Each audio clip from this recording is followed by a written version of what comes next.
Hello, grade 11s, and welcome to the pandemic edition of your grade 11 physics class. Um, yeah, I'm going to be recording videos like this, and I will post them on OneNote for you. And I'm also going to post assignments on this, so you can take a look at the assignments and just work on them on your own. And hopefully, you won't fall far behind while we're on this. We're on this kind of lockdown. um, and we'll still be able to finish the year together. All right, so I just want to point out a couple of things. I did post a unit outline, so here you can see there's homework posted. Please do the textbook homework. I know normally we don't do a lot of that, but please do it because I'm not with you, and you're going to need to maybe get used to reading and practicing some of this stuff on your own. It's not the best, but it's the best we can do under the circumstances. Okay, so the outline is posted here, and I'm just going to take you through some of lesson 1 here about forces. I won't get to the free body diagram thing, but I'll post other videos as we go along. All right, so today I want to just talk about forces. So in the first unit, we talked about motion and we talked about acceleration. Really, we just described motion using equations. That's what kinematics is all about. But now we're going to be talking about what causes things to move in the first place. Okay, and that's what forces are all about. Okay, so I've got a couple of things to show you here, so I'm just going to do that. And I don't want my keyboard, but I do want to get rid of this. Okay. All right, first of all, what is a force? Well, a force, as you might guess, is a push or a pull. So if you push something away, that's what we'd call a repulsive force, pushing something away. If you're pulling something towards you, we call that an attractive force. Okay. And in nature, there are only 4 known types of force. So we'll just go through them one at a time. And these notes are already on OneNote, as you can see. I didn't want to write them out as we were going here. I might do that sometimes, but not in this one. All right, so number 1 is gravity. Okay, so as far as we know, gravity is only attractive. And, Newton discovered gravity, but the genius of Newton wasn't just that he said, all right, an apple falls from a tree, that's gravity. That's not really what made him a genius.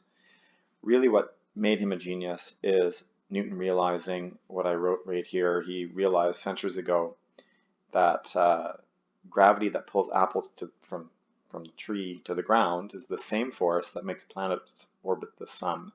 And that, we've talked about that before in class, but that was his sort of eureka moment, his greatest discovery. All right, so gravity is kind of a mysterious force. It's considered the weakest of all forces because you need a huge amount of mass for it to work. We don't really understand the math behind that force of gravity, so we don't know what exactly causes mass to have gravity. It just does, and we still don't have a working theory on that.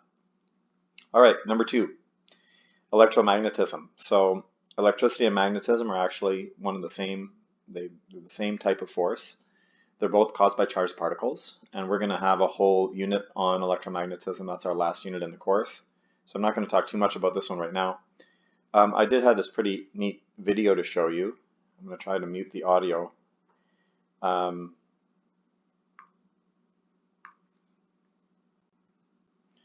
right. So here, there's a guy with plasma globes. I thought it looked pretty neat. Yeah, electricity and magnetism. We call that electromagnetic radiation. I'm going to skip a little bit forward. He's got a pretty cool thing where he shows you his Tesla coil here that he built himself. Is very impressive. And it produces a really massive electrical arc. Okay, so that's the thing working. And there you can see his artificial lightning. Okay, so all right, let me pause that. So electricity and magnetism. So believe it or not, this force is responsible for basically, besides gravity, everything you experience every day. All the forces, like when you touch something, you hold it and you feel touch. That force of contact is actually an electromagnetic force. And so, it's not just about magnetism and electricity. It's about basically everything. Even A chemical reaction is basically a form of electromagnetic interaction, like bonding in atoms, okay, and breaking bonds and making bonds. So anyway, anything that has charge, those charged particles, will exert electric forces on other charged particles. Okay, so electrons and protons, for example. Opposite charges attract, like charges repel. So unlike gravity, which is always attractive, electric forces can be both attractive and repulsive. Okay, and we do understand this force very well. It's caused by these little particles called photons, and we have a theory called quantum electrodynamics that explains the whole thing. All right, moving on to the strong force. Okay, stronger than electromagnetism is something we call the strong nuclear force. The strong nuclear force is what binds the protons and neutrons into the nucleus of an atom. You're not consciously aware of this force. It holds your atoms together, but you don't experience it directly. It's just there, okay? And it was discovered about 100 years ago. And since we've discovered it, we've been able to make some pretty incredible technology from it, including some really dangerous technology, this nuclear bomb. So I wanted to show you this video. When atoms get split, they release a tremendous amount of energy. It's almost like snapping a rubber band with the strong nuclear force when atoms get split. When you snap a rubber band, all of a sudden a bunch of kinetic energy gets released. Same thing when atoms get split. That strong force releases this massive amount of energy. This is obviously not one atom being split here that created all this energy that you're about to see. It's actually, maybe about 8 kilograms of material. And when you have this big chain reaction, all this kinetic energy gets released all at once, and you get a nuclear explosion. So these little ships you see in here, okay, there's a ship there. They're probably about the size of a small cruise ship, so you can get some idea of the size of this explosion. Those little ships are battleships, okay, and there's no one on them. They were just as a test. They set off this bomb, and if you've been in my class before, you may have seen it. So let me show you this. Again, I'm going to mute the audio if it comes up. Yeah, okay. All right, so here you can see the setup with these battleships off of Bikini Islands. And there goes the explosion. You can see it's just this massive, massive release of energy. And look at the size of that column of water. Those ships were totally destroyed, okay, in this test. And yeah, the test that was done about, I don't know, about 50 years ago or so. Okay, and there you go. Strong nuclear force. All right, so this force is also well understood. There's these particles called gluons because they glue the nucleus together, right? And they're responsible for the strong nuclear force. All right, there's one left, the weak force. The weak force is also a nuclear force. So it takes place inside the nucleus of atoms. It's another one you're not consciously aware of, but there are many minerals and rocks on this planet that emit radioactive, they emit radiation or radioactive particles. There's 4 types of radiation: alpha, beta plus, beta minus, and gamma. So here in this picture, I think it is a piece of uranium, or could be anything, could be americium.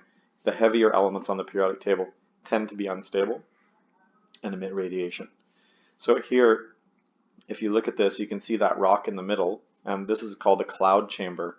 And what's happening is the radioactive particles are too small for the eye to see, but they create an ionized trail of gas that can be seen. So you're literally seeing the radioactive particles shooting out of the rock. So if we play this video, and I might just fast forward it a little bit because it's kind of an hour long, but I just wanted you to see some of the radiation. Okay, so let's skip to the good part. So there you go. Now that is a time-lapse photography, so it probably took him many hours to record that, many more than 1 hour. But you can see there's quite a bit of radiation coming from that stone. So radiation, there you go. Okay, now the weak force is responsible for radiation, for throwing that material out of those rocks, okay? And it is also well understood. It's something called quantum electroweak theory. We do a whole unit on well, we do an independent unit in grade 12 on radioactive decay, so we'll talk more about it in grade 12. But it's really well understood also by quantum theory, and the force carriers are called gauge bosons. All right, so that wraps it up for this lesson. It's pretty short. I just wanted to go over the 4 types of force. I'm going to do a separate recording for the next lesson on Newton's laws.